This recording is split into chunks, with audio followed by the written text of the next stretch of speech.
Thanks for taking the time to listen to this. This is LG Hamilton, and this is my first audio post. This is a critical week in the Congress because they're voting on two issues, cap and trade, and of course, card check. This post is about cap and trade. And for those of you that don't know what cap and trade is, here's a 101 of what it is. It's carbon pricing. It's selling emissions. It has a goal of reducing carbon emissions into the atmosphere, so we should all applaud and support it, right?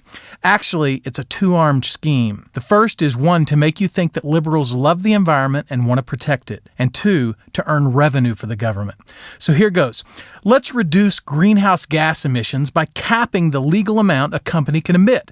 They will pay a fee for a permit to emit the gas, and they will pay by the ton that they emit. Now, some companies will easily fall under the cap, and they will be rewarded with the right to sell their permits to other companies that cannot meet the maximum standards allowed. So Company A falls under the limit, they sell their permit to Company B who can't fall under the limit, and then they can go ahead and emit additional gases. So it seems fine, but the truth is emissions really haven't been lowered at all. They've just been traded from one company to another.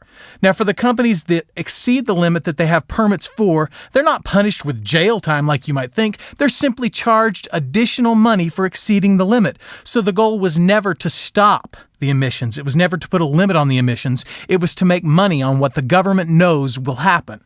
If you think companies will decrease their emissions because of permit fees, you're wrong. They will simply add the cost to the price of whatever they're selling, and you, the American citizen and consumer, will pay the difference. Some economists believe this will increase the cost of energy as much as 90% by the year 2035.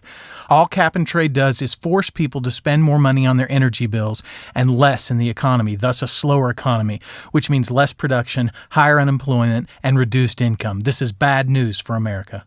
Thanks for your time.